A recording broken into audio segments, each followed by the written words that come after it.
दिल से तुझको बेदिली है, मुझको है दिल का गुरूर, तू ये माने के न माने, लोग मानेंगे जरूर, ये मेरा दीवानापन है या मोहब्बत का सुरूर, ये मेरा दीवानापन है या मोहब्बत का सुरूर, तू न पहचाने तो है ये तेरी नजरों का कसूर, ये मेरा दीवानापन है।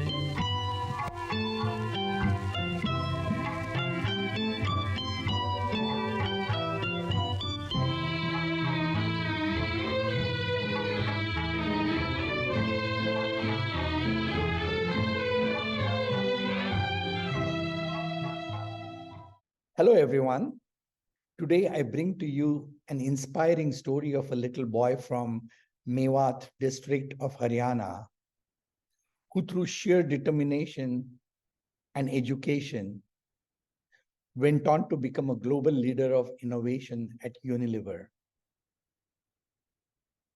After serving Unilever for 27 years, Mehmood Khan decided it was time to come back to his village.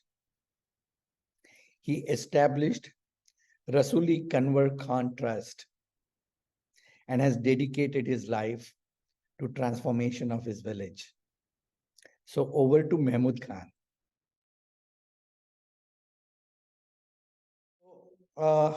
Hi, Mehmood. How are you doing? I'm doing very well, Uday. Thank you. Wonderful. It's so nice to see you again. Yeah. And I'm happy that you agreed to do this dialogue. And my reason for asking you to this dialogue is very special. I've known you for a long time, and we kind of share the legacy of Ahmedabad, you from your IIM days and I from my NID days. And I think our common curiosity were many things, but amongst them was co-creation. We talked a lot all these years about co-creation, and I was always inspired by all the work you were doing around the world. And so the reason why I invited you to this dialogue is because your story can inspire a lot of people who are today in a place where you started. In a small village of India, we are going to talk about what motivated you to start this journey. And what is even more important is after all your accomplishments, you decided to go back to your roots and give back to people the benefit of all your wisdom and experience. So I would like to start with a question. Briefly, can you tell me the story of this boy who grew up in this small village in Mewat district and where he is now? Well, it's like a normal story of a village boy because in fact, one of my biggest joy in life is my childhood memories. In terms of like I grew up in a village, but with a lot of abundance and lot of happiness around me. Because I am the youngest sibling in my family, youngest out of the five of us, surviving children of my parents. We are four brother. We were four brothers and a sister. Two of my brothers now, because they were more than 20 years older than me, so they passed away. But three of us, my brother in Florida, my sister in India, and we are around. Because I was youngest in the family, the treatment of siblings acted like my parents with me.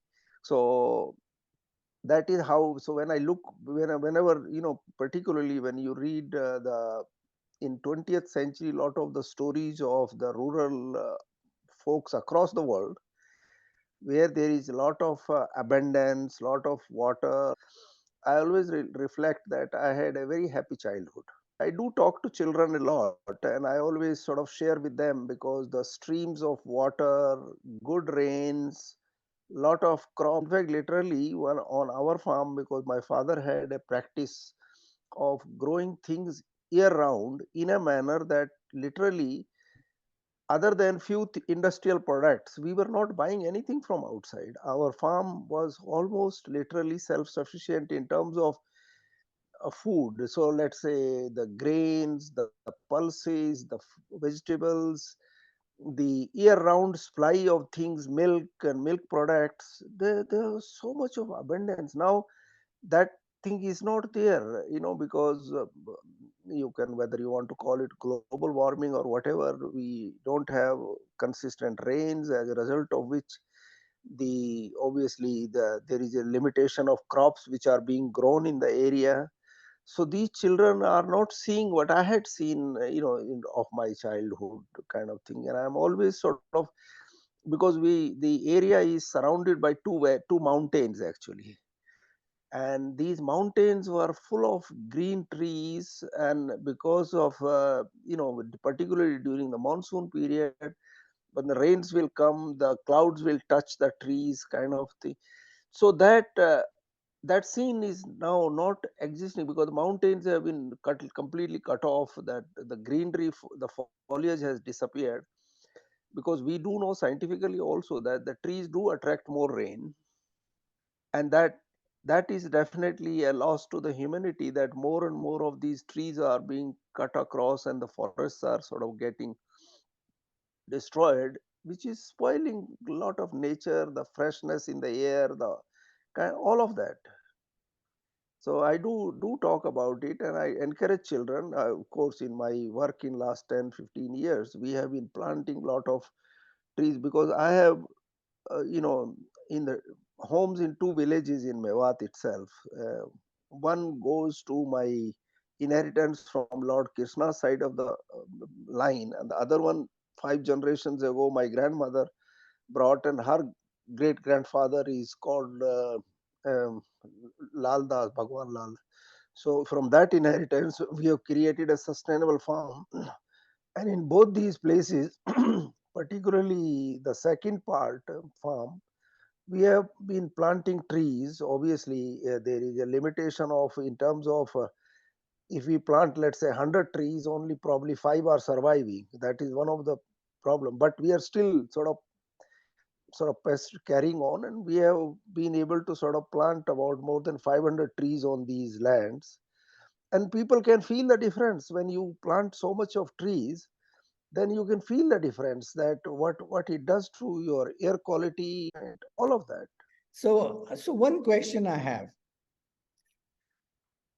you grew up in the midst of abundance.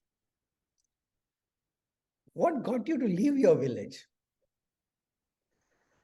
Well, I think it was a normal process. My older brother went to AIMS, sort of. So he actually, before, because there is an age gap between me and him is about 8 years. So he was always my kind of a hero. He had gone to boarding school, and then he moved on to Delhi and then joined AIMS. Now they definitely were for me like a inspiration in terms of, and obviously they were trying to keep me on track. As a child in a village, you get distracted by too many things. So if I was not taking interest in going to school or studying or anything, then they'll come back and try to put me back on track. There were, at least I remember, two times in my schooling days where I was almost dropping out of school, but they got me back into the kind of school.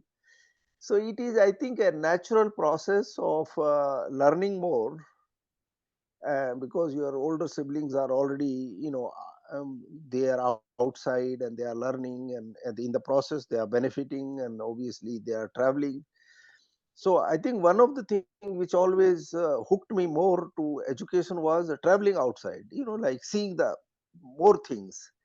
So, like, you can live in the village and the area, but if you want to see the world, then you have to educate yourself and go and see. and that till now continues to be one of my biggest sort of you can call passion of traveling the world. That is wonderful. So, did you finish your high school in the village or did you move to Yeah. a city? No, in the you see within the villages, it's a cluster of villages. Like my own village didn't have school origin.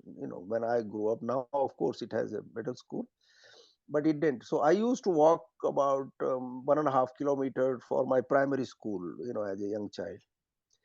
Then my eldest brother took me away to the place where he was posted so that he could sort of pay attention. My sixth grade was done under his supervision, sort of.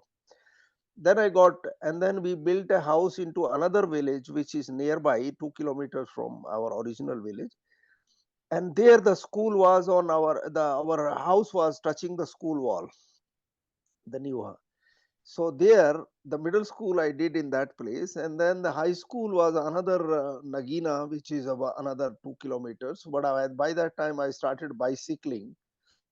So I started going from by bicycle to that place. But yes, I did my schooling till 10th in that area itself. Everything. And then where did you do your college?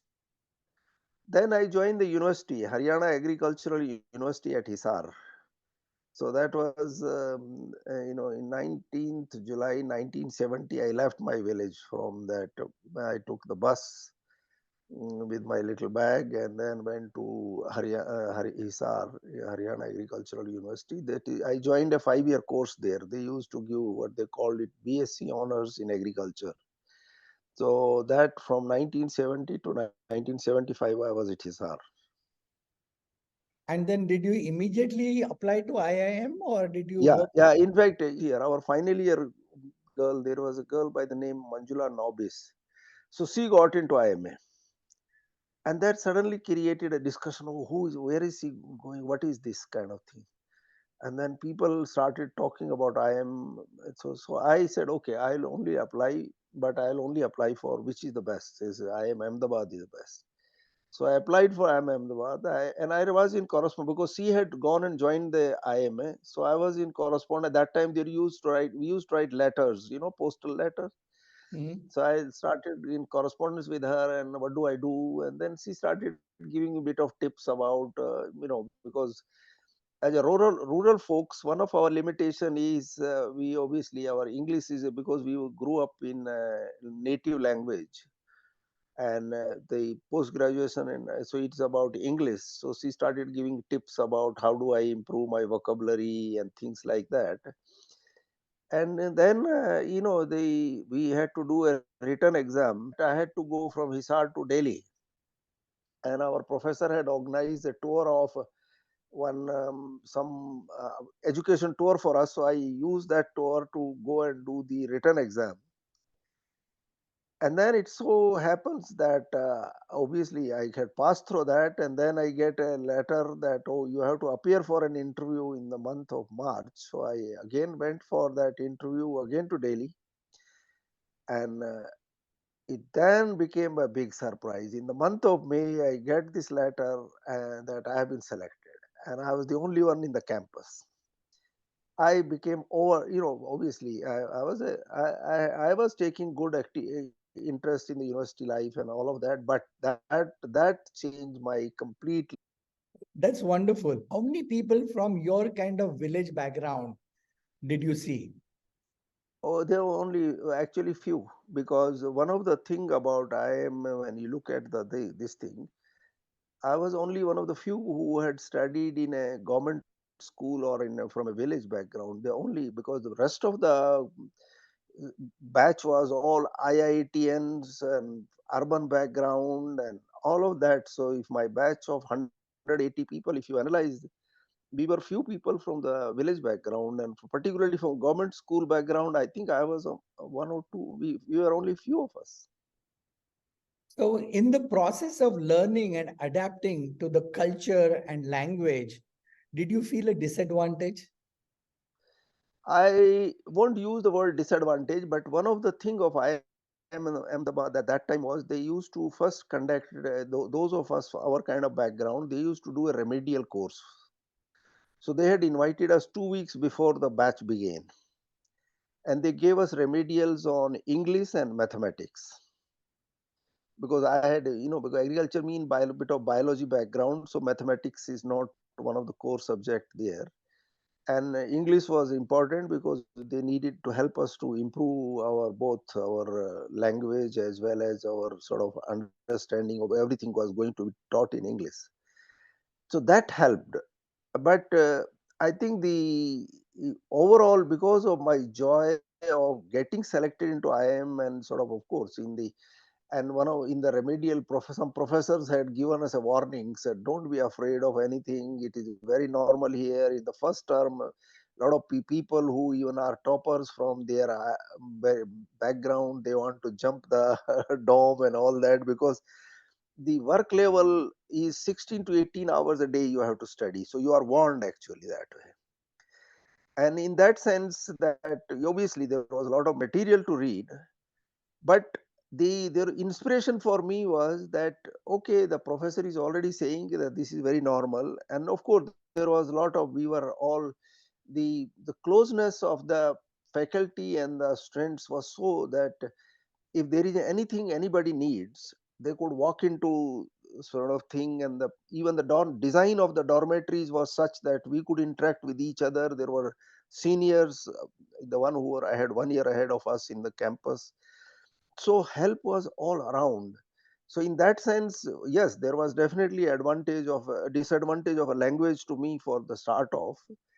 But then language is they again, like the seniors who were very proficient and all of, they would say don't worry, it's just a language, is just that you will pick it up, it's a matter of time, so long you are understanding your subject, and so long you are sort of getting along, don't be afraid of anything. And that remained throughout, and of course within a matter of first term and second term, suddenly your personality, your own style suddenly changes. And by the end of first year, when we had done the first term, we had become like a normal kind of thing. These are So, sort of so, not so I have a too much of a question. You difference. used the word normal. Did you feel you were distancing or you were getting away from your roots, village roots, and becoming more urban and corporate? Or did you feel something else? No, I think here the normal means, let's say, not having a hesitation to participate in the English language, let's say, or that kind of thing. So that hesitation was disappearing, and it was becoming very normal that you walk into anybody and get into conversation kind of thing in that sense. But that in fact, there was always a pride, because one of the, we are talking of 1975, 76 here. The our campus in that sense was we are constantly reminded, we were out, so many people had applied and only few of us got selected into kind of thing. So that was all the time in the background, that you are one of the, within the country, out of the few people you have been selected here. When you are in the first year, or just around the end of first term, you have to start preparing for your summer placement. And there were various discussion. At that time there was a professor who was the first full-time director of IIM, Professor Ravi Mathai. He was running a project in rural Rajasthan, and I started hearing about it from the campus newsletters or discussions, and oh, Professor Mathai, and he used to be the director, and now he runs a project. And I got inspired, and I said, let me have a, why don't I go and meet him? So I went and met his secretary, and I said, can I meet the professor? So he said, let me check the diary. So after few visits, he said, okay, yeah, professor will see you. So then I was able to meet him. And the first time the meeting was more just trying to explain to him about me, and trying to understand from him what he was doing in Rajasthan villages. But I think within the after the first term, the second visit, I sought the appointment. I said, I want to work with you for my summer project. And because I was not very inspired by industrial placements and all of that, I said, no, Professor Mathai is doing something unique, and let me go and work with him on my. So at that time, the rules in IIMs were that as a professor, he could not take me as a summer intern. But he was a chairman of another organization where he could do that. So he didn't get into the technicality of how he could take or not take, but he straight away, first question he asked me, okay, what are your requirements? I said, for what? He said, when you come and live, you will live in those villages. So what is that your need? What do you need? I said, I don't need much. I need a charpai to sleep and some, roti, dal roti to eat kind of thing. So that is the sort of way I explained to him. So most of the time, the problem in place like I am is the people get into talking their package. What will I get? This, that kind of thing. And I didn't. Neither. To be honest, I didn't have interest in that. And part of it may be my background because money has never bothered me from my childhood as such. In that sense. So when I just said to him, I said, charpai and dal roti is enough for me, but I want to work. What work you are doing? I want to work there. So then I think within the next week, I got a letter from an organization that you have been selected as a summer intern here and you will report to Professor Ravi Mathai, he is chairman of our organization. So our placement office immediately knew that I have been selected for my summer internship in that. And the interesting for me, later on, in fact, one day Professor Call in London was telling me that I became a topic of discuss in the faculty that, oh, Professor Mathai has selected Mehmood for his intern in the summer project and kind of thing. So that became for me, within, like you are talking about, we had two more terms to go, second term and third term, before the placement, the summer placement begins. But for me, it was that, oh, I'm going to be working with Professor Mathai in the summer training, and sort of that became motivation.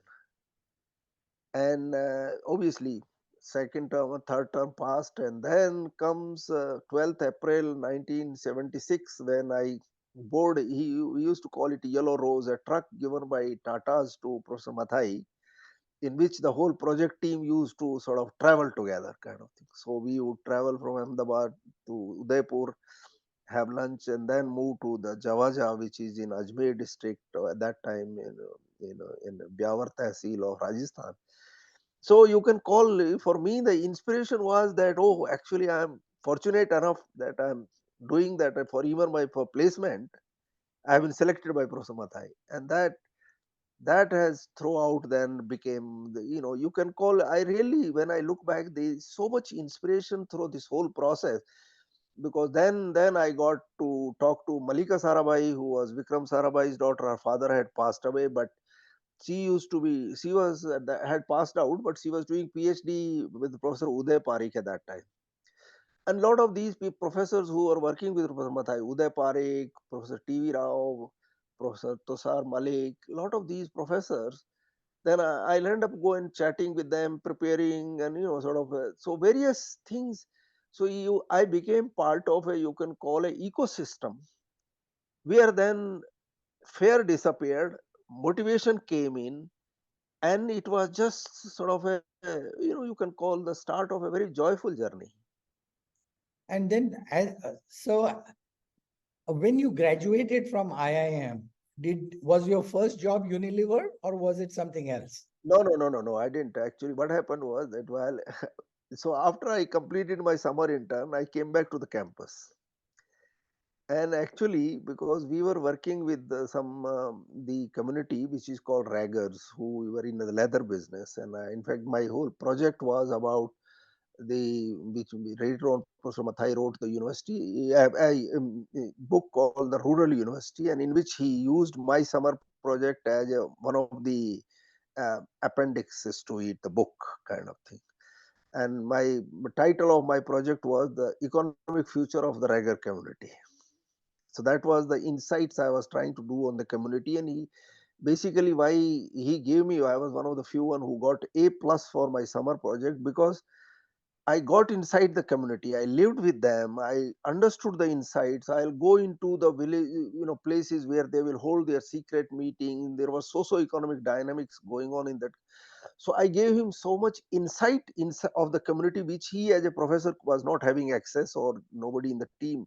But because I became one of the people, participant in the community, so in the process I really became part, and the transformation, which is where your institute NID was working with us, Professor Helena, and she was showing them how the leather craft, what all can be done, kind of thing, and they started making leather bags and various products. And I became then, actually literally, I started bringing their products to, and I started keeping them in my rooms and started selling them in the campus. So my second year actually, well, and I remained literally, though I had, as a summer intern work had finished, but I remained an extension of the project team.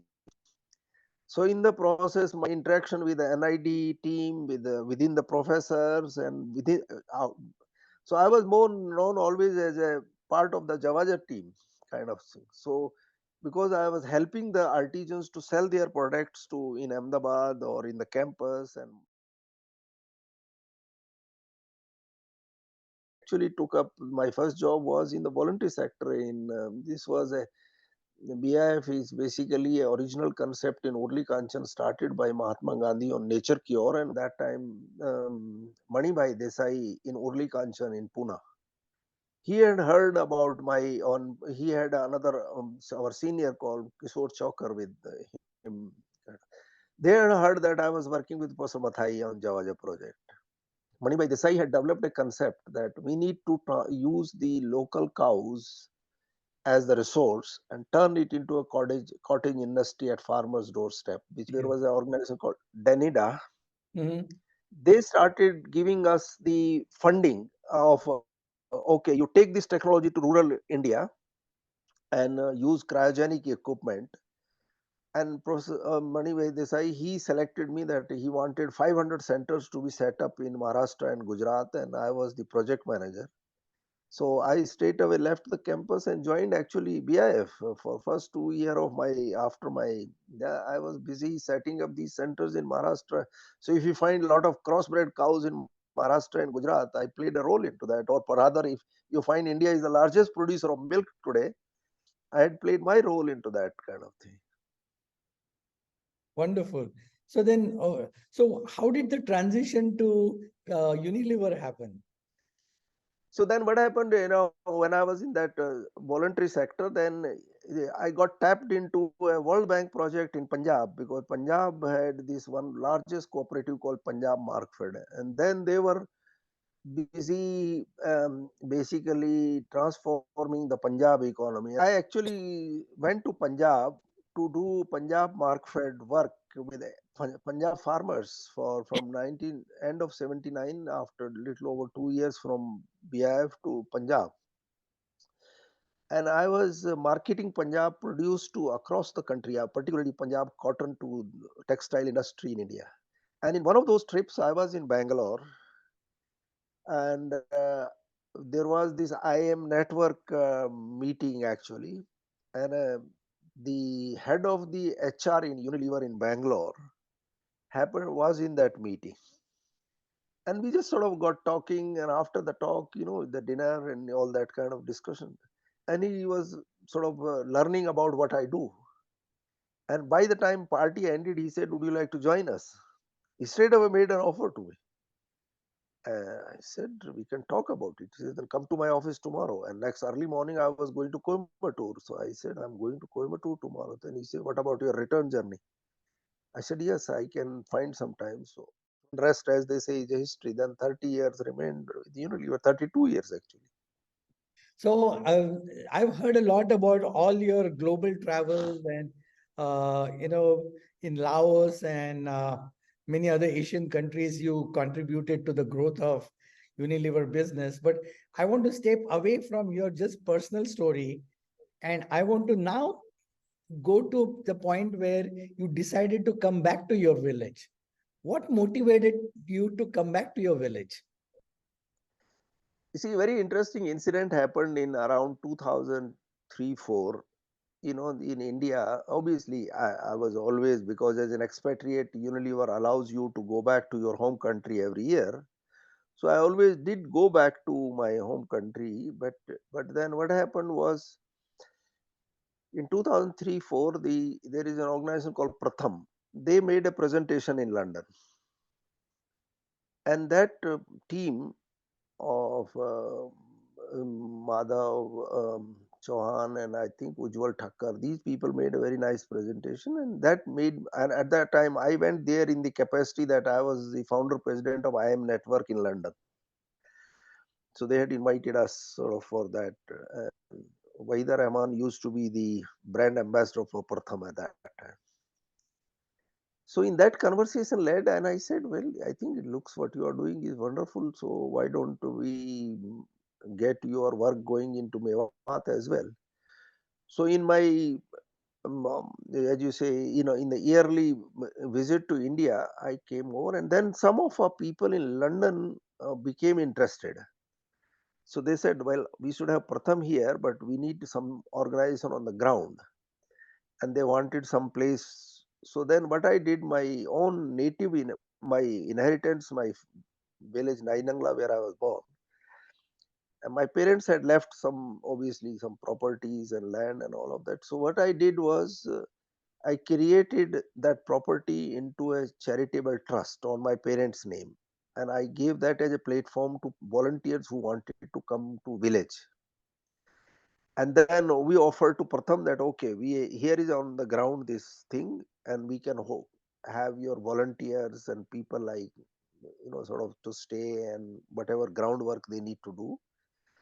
And that sort of got me triggered into the. So this is, we are talking of 2003-4, and then it was about 4 or 5 years between us and Pratham. So I was more a visitor, but we had created volunteers on the ground, and we had funded the charity in a manner that we were able to sort of take care of the mm, volunteers who were working on the ground.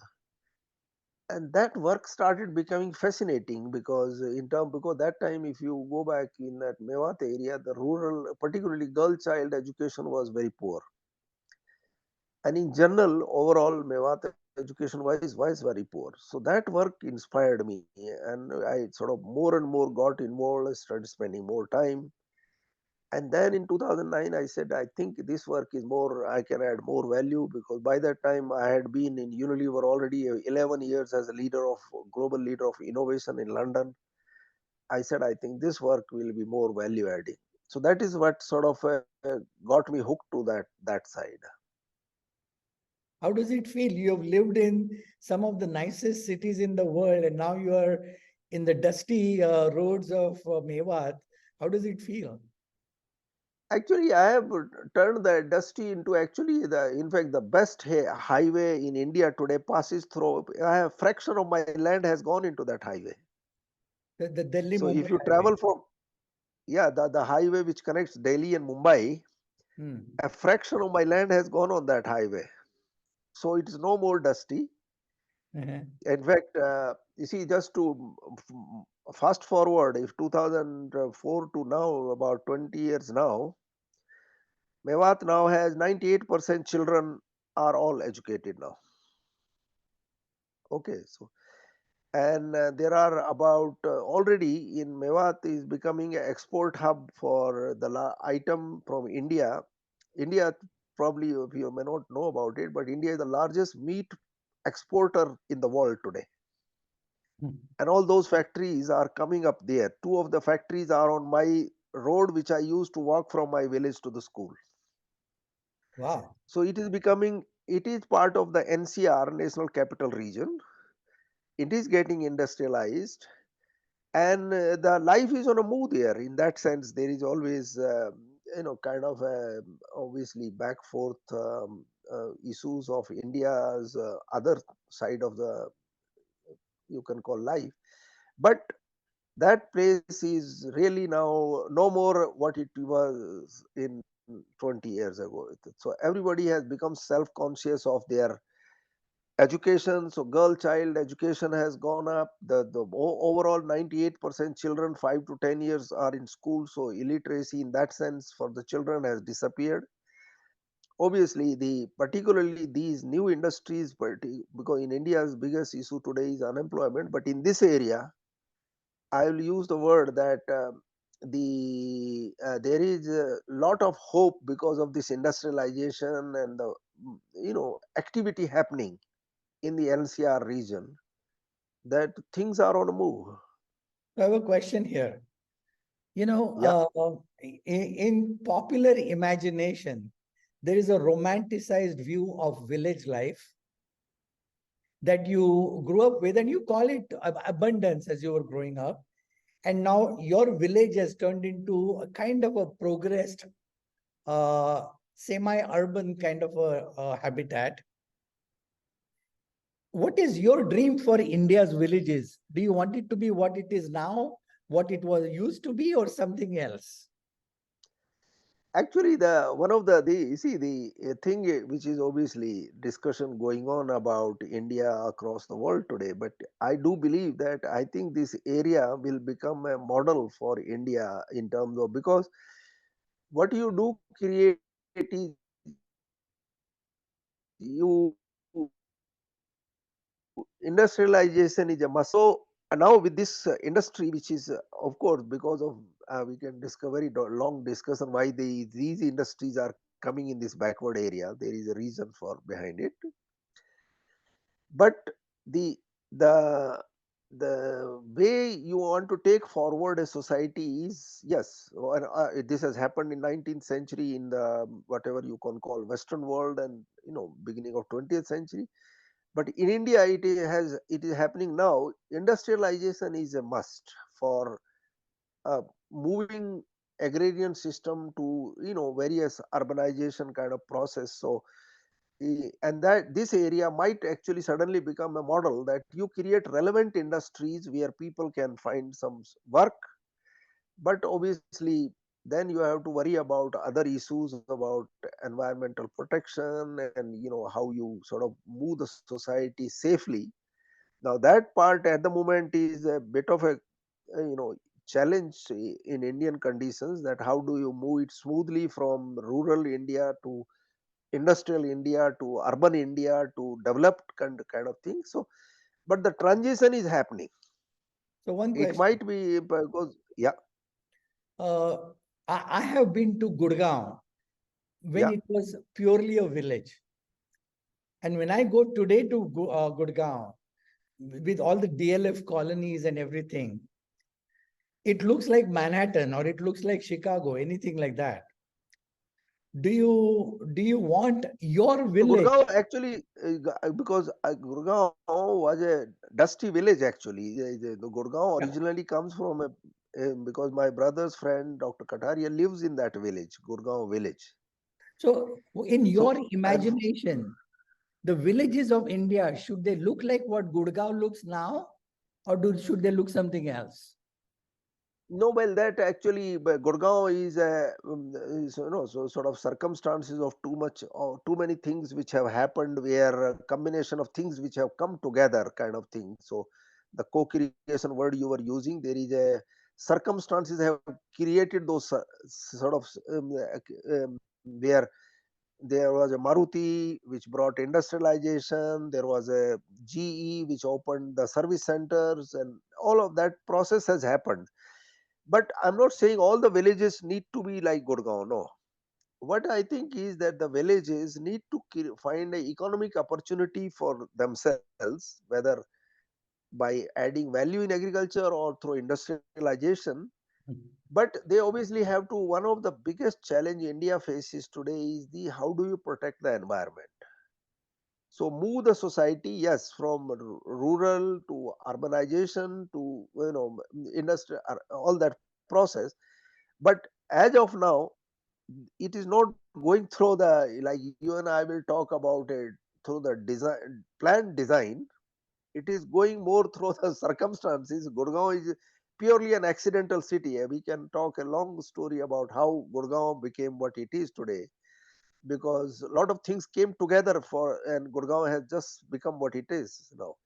So place like my village, it is more now the highway is passing through, as I say, fraction of my land from the is passing through. So the highway, what it is creating is mobility, right? And now the industries are coming up right now. So and the industries are getting export. The product is getting exported out of the industries, and then naturally it will give a job to the people, kind of thing. But now people, if it is good that within the they live in the village itself and they create a urbanization for themselves, toilet, sanitation, water, all of that, electricity. Now, if all of that can be moved safely to urbanization kind of thing, then the best place for the villagers is to live in the village itself. They don't have to run to the cities. What I was meaning is that the NCR region is becoming economic magnet for India. And this area where I come from is part of that. So in that sense, it will automatically be part of the process of you can call industrialization and urbanization of India. And it might just be seen as that, okay, actually this is the way to develop rest of India and create clusters of development across the country. So I have two questions in two directions. Number one, when you say industrialization, do you essentially mean factories that manufacture goods, or can it also be service industry and knowledge industry? Both of for me, industrialization, what I'm meaning is, other than the jobs, basically it is job creation. So the here in this case, like what I'm talking, these are the meat factories. But let's say you can have call centers, you can have textile factories. So and those can be into the rural surroundings. You can create where the people can find work and livelihood, kind of thing. Right now too many people dependent on agriculture. By nature, across, we know agriculture cannot sustain so many people, because the value adding or whatever it is, there is a limitation of agriculture. We have seen it everywhere in the world. People have to migrate out to other value activities, whether it's factories of which make some product, or it is something which they are doing for the world, which is, let's say we call centers and other service knowledge, kind of, particularly India, because of now with the technology revolutions and all of that, India will play a key role into it, particularly the way India has positioned itself, particularly with a lot of digital platform which India has created today on the, they are not even like, I'm all the time traveling to America and Europe and everywhere, but India is leapfrogged in some of that part. As we begin to create more jobs in urbanized, modern employment infrastructure, what happens to tribals and Adivasis? No, the tribals and Adivasis, because I have lived in Maharashtra's Kinvat area, which are tribal area. I have spent enough time in Chhattisgarh. I have spent in fact Bundelkhand. We are working with the tribals in Bundelkhand, in Kinvat. So I'm, but you see, after all, people in the olden days, you can call Mayans and Aztec and whatever, but everybody is a human being, right? And there are certain, and I'm representing. I always call myself as I'm representing the longest capitalism on the planet Earth, because my family history goes back to Mahabharat period, which is 3,500-year-old story. So we all have a tribal background, but it is a process. So these even Kinverts and Bundelkhand of India can be turned into the same way, kind of a process of that human beings need to find a proper work, they need to find a proper place to live, and there is a relationship need to be created between the demand and supply, of which these people can supply to the people who might need something else. So it is that creating an ecosystem for everybody can live harmoniously. So there are people who will add value even in Kinvat and in Bundelkhand to people who are living in urban centers or across the world. And So, India has an inherent advantage. If you look at the per capita income today in the world, so it is still, India is one of the lowest on the planet today. So in terms of the natural competitive advantage, India will have that advantage. so I'm going to ask you another macro level question. Yeah. As I see people progressing and prospering, their needs increase, their consumption increases. Yeah. They are not necessarily happier, but they are able to live. But they also become a burden on natural resources. So, my question is, on one hand, we have natives and tribals and Adivasis whose needs are a lot less, and they want to live closer to nature, temperamentally, intuitively. Whereas once we introduce urbanization and industrialization and modernization and globalization, you're putting them on a track that is away from what they're satisfied with. And you're moving them towards maybe live with more resources, consume more resources, and not necessarily be happier. So what is your bigger vision of, like, where do you want to take the society? No, you see, I tell you, it is actually not necessary that unfortunately, the place like America has spoiled the model of human development. You don't have to have big needs. I'm at this age, actually, I don't consume, I can live life with a simple lifestyle kind of thing. So, people in the villages, if they are given work opportunities, they can continue to live a simple. So the simple lifestyle, what are the things human beings need? They need some water to wash themselves, right? They need to have some nutrition to survive their body kind of thing. They want a clean environment to breathe properly kind of thing. So all of that, if we and that is where the co-creation comes, is that the humanity as a whole has to work together kind of thing. So the competitive advantage with rural India provides, and particularly this now because of the spread of the technology you and I are using. You are, whatever, 15 hours later than me timeline wise, and I'm here. So same technology around the world you use to improve the lot of the humanity. And the constant challenge for all of us as a human beings is, how do, okay, that person in India living in the tribal area in Kinwat, Maharashtra, or in Bundelkhand has, they can provide me these things, and I can work with that person kind of thing. And the in terms of the knowledge, which like you and I are speaking in English, they can also speak in English, because as we're talking it, languages can be learned. I'm currently in Mongolia. To just to tell you, here 32 years ago they only used to speak Russian and Mongolian. Today English has become number two language here, and I have played a bit of role into it, kind of. So in that sense, the language for the world can be taught, shared, and the technologies are there. So what a ecosystem has to be created by all the human beings together to find a mutual way of surviving. So urban people right now, there are these economies which are $100,000 or more per capita income, and there are these economies like place like India which is $2,000 or $2,500 per capita income kind of thing. So the gap is huge.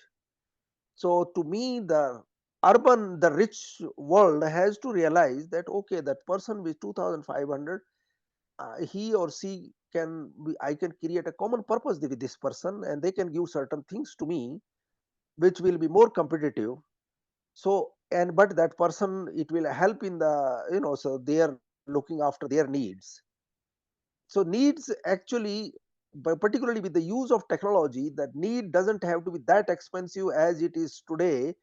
So I just saw one example yesterday where a fridge cost in America is higher than, let's say, in Africa, the total electricity consumption.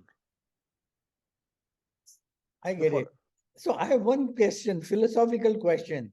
In the Yeah, process of building a societal infrastructure that meets everybody's needs, is it possible to contain their greed? that of course is always there, because this is where I'll throw that question to all the, these $1 trillion kind of a dreamers. Is this, what will you do with your $1 trillion? It's not going to way. Everybody has to, because I have in last 2 3 years learned about extinctions. 5 extinctions have already happened. We are going to be the sixth one, right?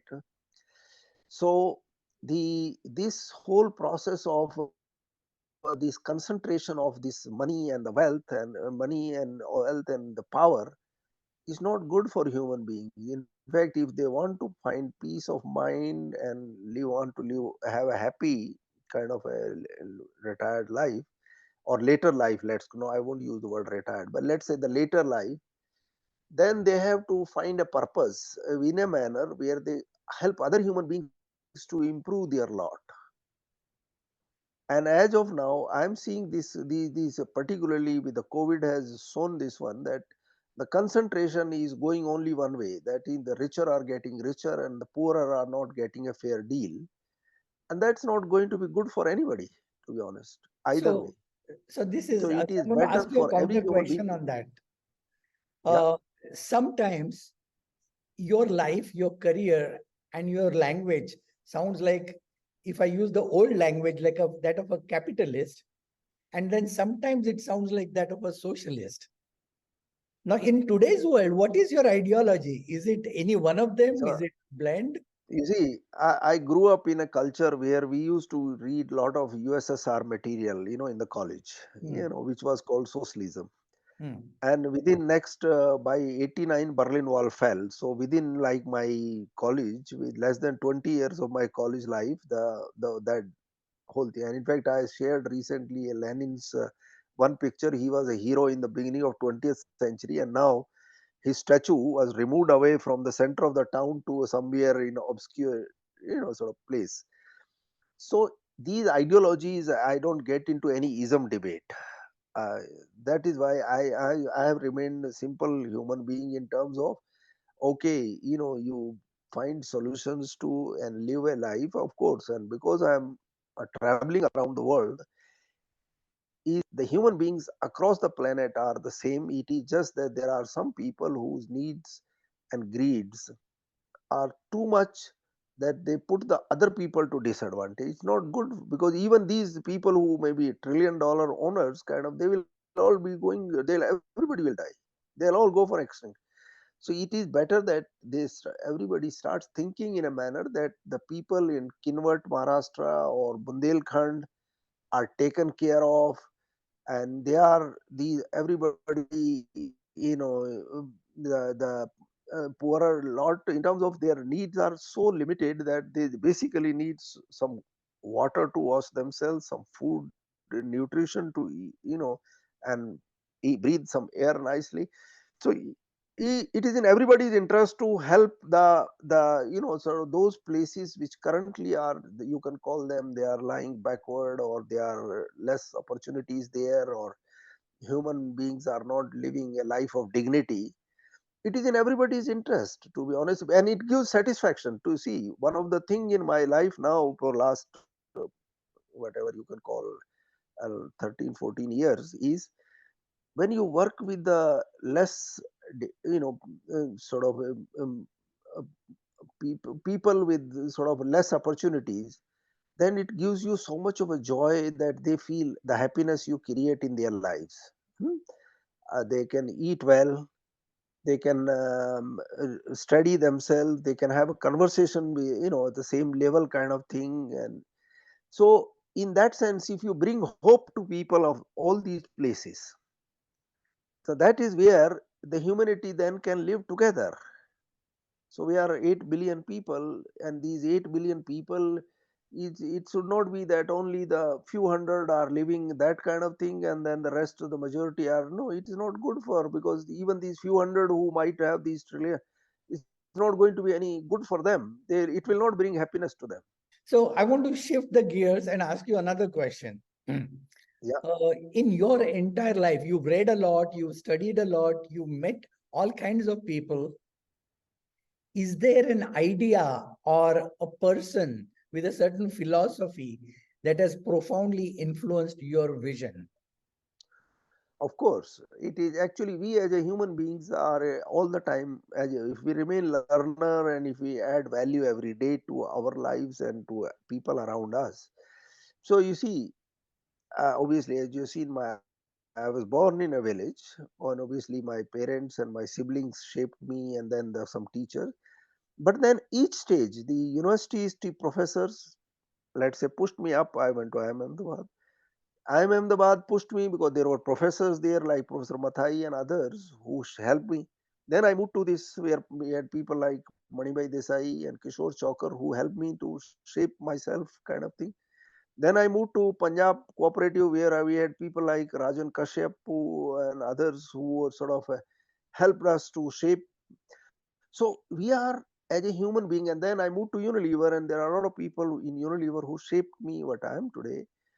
So it is that process of learning and getting inspired from the positive people, those who are, and that learning process is what keeps each one of us going. So, and learning, there is no end to it. In fact, I at times nowadays I'm doing some experiments. I find myself that though I'm approaching 70, but I feel like 17-year-old because it gives me so much energy. I walk and do so much of those things, so a lot of the youngsters find difficult to catch up with me to even walk, kind of thing. I get it. So I have another question now. This is yet another field. I know you've done a great work in rural development in kind of strategic thinking at global level, but you also in the last Lok Sabha election ran for Lok Sabha. That means you have an interest in politics as a tool for transformation. So my question is, in today's politics in India, what change would you want to see? I want less toxicity, let us say. Right now, India is going through a phase because, and it is not first time. There have been in the past instances in India because is a very composite society. So if somebody wants to understand India, and I happen to be an inheritor of that legacy, 3,500 years of the legacy. I'm from Lord Krishna's bloodline. So, and he gave the message of Gita and Kurukshetra to the planet, and I call myself that it's our copyright because I am his descendant here, kind of thing. And then there was dharma. So there are these two concepts in Mahabharata, karma and dharma. And if people can learn, dharma is about fairness, it's about justice. Karma is about doing things, so it's not only sitting idle. So I obviously, because my forefather gave the lesson of karma to the world, so I'm all the time doing something. I don't. So if India is passing through toxicity today, I don't think it is going to last forever because Indian society ultimately the wisdom comes into the majority of the people. They learn that it is in everybody's interest to clear the air and live harmoniously. So whatever conversation we are having, I always from my childhood and I always take interest in because politics, when you are talking of the well-being, you have to talk politics because without politics, this is where dharma comes into the play. Dharma is about fairness and justice, and karma is about doing things. So I'm always into balancing both the things. That you have to do things, but you have to do them with the fairness and justice. So India is passing through difficult phase. What you are bringing in, I know that part, but I do believe that Indian society is mature enough. It will balance itself out. It has so much of lessons from the sort of you can call because it's the see if you look at the India has the largest arable land on the planet. The Indian sort of so the very fact so many people live there, there is reason nature because the river flows, the arable land created for human beings a place where so many people could live. And when there are so many people living, ultimately the balancing act, the human will bring a balancing act. They'll say what is good for us because everybody knows the happiness comes through by talking good things, not by bad things. Toxicity doesn't, it reduces your life, whether it is an environment toxicity or it is a thought toxicity. It reduces your life. Whereas if you talk positivity, if you talk good things, if you are talking of well-being, if you are talking of fairness, then it is helping you, your body, you are in peace and you are in comfort. but it also helps the rest of the whole thing.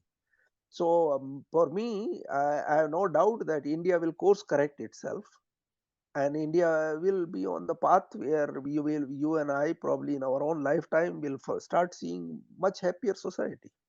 That is such a great thing to feel. I have one more thing to ask. And before I ask you my last question, in the course of your answer, you said you have you are the descendant of Lord Krishna. So Yeah. people who are listening to it, they would have a question: how can a Mehmood Khan be a descendant of Krishna? Yeah, this is exactly. See, the we if people want to learn, then they out of the Pandav's side of the family, there is only one survivor. Arjun's one grandson survived in the womb of the mother, Mhm. and from that survivor, the family spread, and later on they again became, they were ruling, this area, Delhi area, which if some people have time, in Delhi there is a metro station called Saket. Near that there are ruins there, and they can go and see those ruins. Now, our that area where I am, the family I belong to, these people were all part of the army, and the last of the ruler was called Anangpal II. So we lost that war because there is somebody called Jachand in Kannauj who deceived us, and we lost that war to Gors of Afghanistan in Tarai. And because of that, then what happened? The obviously the Gors rule, and they had a Turkish governor in Punjab who finally became the Sultan of Delhi. Around the same period, Moinuddin Chisti had come, Moinuddin Chisti, and because we lost that war, and Moinuddin Chisti had met Prithviraj, but their conversation was inconclusive. So he had used that. Prithviraj told him, "I'll come back and talk to you," but then he said, when he passed out of the cottage, he said he won't come back. So they heard it. And in the process, then after the war was lost, they went to meet Moinuddin Chisti that, you said something, and that came true, but what do we do now? So he said, "Tum kalma pad lo," because all our these people were all Vedic. So if you look at the real learning of India is Vedas.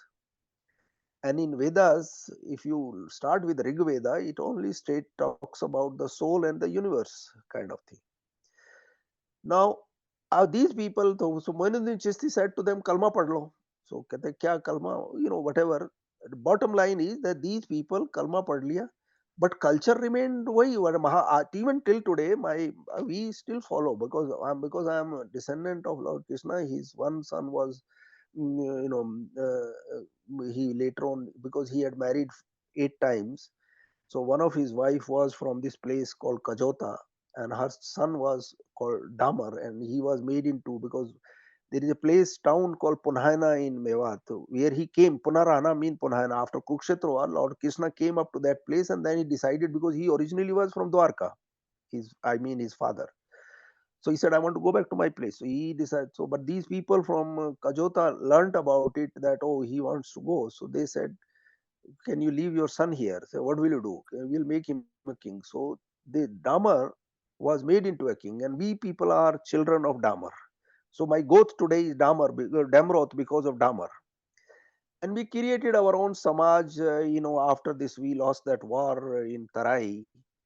So we created, because of Moinuddin Chisti's this thing, हमने कलमा पढ़ लिया, but our culture remained the same. Till today we have some 52 goth है हमारे, we don't have inbreeding, we marry into different, we don't marry in our own goth. So culturally, we are still what Mahabharat culture was, but you can call that and this is where one of the thing which I am now talking to Islamic scholars and others. Lord Krishna is a prophet, so far I am concerned. It is written in the Quran, because God has sent prophets across the planet. So and later on in the 16th century, the land my grandmother inherited, there this person is, he lived a life, and he went 3 times for Hajj. But today, people using his campus as Bhagwan Lal Das. His name was Lal Khan. Today he is used as. So I have two forefathers who people are treating as gods. I'm inheritor. So in that sense, but for me, My name has come because obviously my grandfather, who was married to that grandmother, his name was Gulab. Now you can interpret name whatever. Then Gulab's son was Mamla. Mamla's son was Ghamman. Now you can name all these names. But then Ghamman's son became Kamarka, my father. Now his name was Kamarka. Kamarka named me Mehmood Khan. Now, so in that sense, these the whatever religious practices or whatever they may come, but cultures are the one which survive. So I we like are that. So one last question on that. So, hearing your story, if we turn the clock back and if you yeah. listen to the current proponents of current politics, they may say, then why not turn the clock back and we all become a Hindu Rashtra? What would be your The word, reaction you to see, that? the Hindu word didn't exist 600 years ago. Okay, the word Hindu, Hmm. it's the Europeans who started calling people who were east of Hindu Kush and who were not Muslim. They started calling them Hindu people. Mhm. The word, if you go back to our scriptures, Vedas or Mahabharata or Gita, the word Hindu doesn't exist anywhere. So as such, this is a religion. The word being used right now today is imposed by Europeans to India. It's not. We are Vedic people. If somebody wants to ask me, what are we? We are Vedic people. We wrote Vedas, So and Vedas were human. would you be open to be being called a Vedic Rashtra? Yeah, I'm a Vedic person. No, so I in the politics of India, should India be called a Vedic Rashtra or should it be called see, what it is now? see, let the people. But there are people from RSS who come to my classes. I Hmm. educate them because unfortunately, a lot of these people are all WhatsApp university. They don't know the history. But if you look at the real knowledge India has given to the world, which is not talked enough. See, Dara Sekho translated Vedas into Farsi, and then Max Muller translated that to the English. And if human beings, as we learned, the first knowledge on the planet came from Vedas, which spread. The knowledge came from Vedas, and in that sense, there is the world acknowledges Vedas. So that is where you start writing Dara Sekho converting Vedas into Farsi and Max Muller converting that to English. In the sense, the contribution of all the people who have helped to share the knowledge. So if you go back in the word Vedas, the word religion doesn't, in that sense, the word, so the point which is whatever you want to call this humanity, for me, it is all the 8 billion people are one humanity. And you may, whatever, for your own satisfaction, individuals can have their own faith and their own way of whatever, yesterday here in where I am right now, there was a Gautam Buddha had developed a technique called Vipassana. It was a meditation technique, how you feel yourself kind of. And it has been propagated by Mr. Goenka from, he was at that Hmm. time a businessman in Burma, but he brought it. And, so Igatpuri in India has a big center of that. Now, all of these are various techniques which have helped human beings to live a good life. So, putting unnecessary isms to all of this is not helpful, but what it is helpful is as a human beings to live a good life, what is that we need? So, I would propose everybody, yes, read Vedas, then your knowledge will increase. Yes. Wonderful. Just one, like in one or two sentences, please give a message to a village boy of India based on your life experience. What would be your message to her or him? Life is beautiful. Enjoy it. Learn and live to and share and live a happy life. So love all the human beings around. So develop that kind of a spirit, and that is will be my message. Thank you so much. I really appreciate your time and we'll meet again sometime. Yes, Uday. Come, Bye. come. I'll show you the frontiers of dinosaurs. Absolutely. Bye bye. Okay. Bye bye. Thank you.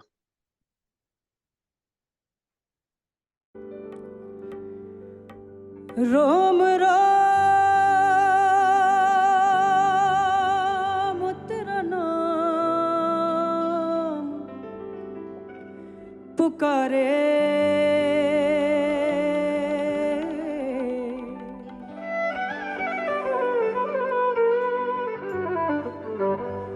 एक हुए दिन रैन हमारे,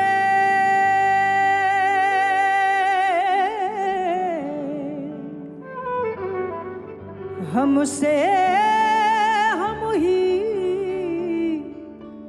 छिन गए।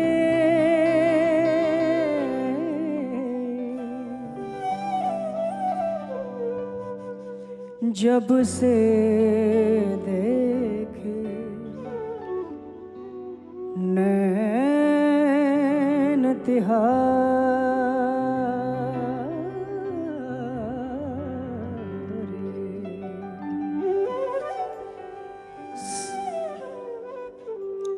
सजदा